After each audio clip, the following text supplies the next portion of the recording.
দই ফুচকা আর জল ফুচকা। কেমন? ভালো।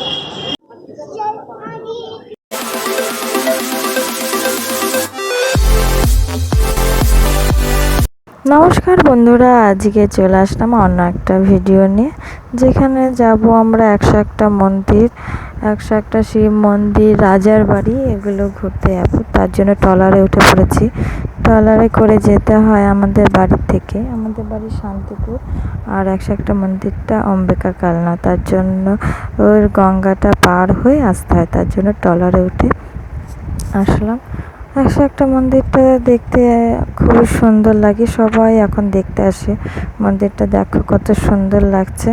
এখন টাইমও বেশি দেয় না, 8টা আগে দিত, এখন 7টা করে দিয়েছে। দেখো কাকুটা এসে বলছে টাইম হয়ে গেছে, চলো।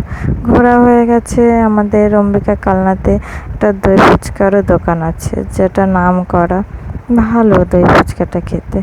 অনেকে এখানে জিজ্ঞাসা করলাম কি খাবে, জিজ্ঞাসা করছে যে জল ফুচকা।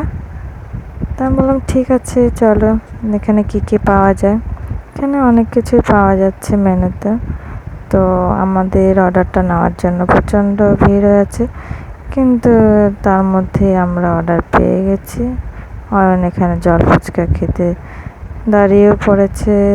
আমি বসেছিলাম, তাই আমি 1 প্লেট দই ফুচকা নিয়েছি।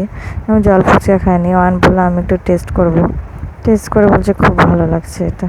তো এটা খাওয়ার পরে আমরা 1 প্লেট ঘুগনি টিকিয়ে নিয়েছি। এটাও খুব ভালো খেতে, কিন্তু এটা চট করে তাড়াতাড়ি খাওয়া যায় না, এটা দেওয়ার কিছুক্ষণ পরে খেতে হয়। কিন্তু ভাইয়ের হাতে দিয়েছি, ওর দিয়েই মুখে দিয়ে দিয়েছে, আর ওর খুব গরম লেগে গেছে।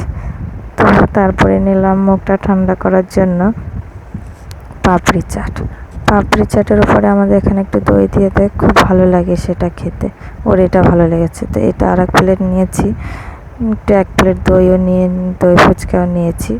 নেওয়ার পরে বাড়ি যাওয়ার জন্য এখানে ট্রলারে উঠবো, যার জন্য টিকিট কাটলাম 5 টাকা করে জনের টিকিট। তো 10 টাকা দিয়ে টিকিট কাটার পরে চলে যাচ্ছি। কিন্তু আজকে যাওয়ার সময় কি হয়েছে, আমি 20 টাকা নোট দিয়েছি, 10 টাকা ব্যাক করবে, উনি আমাকে না দিয়ে অন্যজনের দিচ্ছে, উনি ভুলেই গেছে। তো আমরা নৌকাতে ওঠার পরে আমার বোনের সঙ্গে দেখা হয়ে গেল। ওরাও ওপারে এসেছিলো, কিন্তু তখন ওদের সঙ্গে দেখা হয়নি।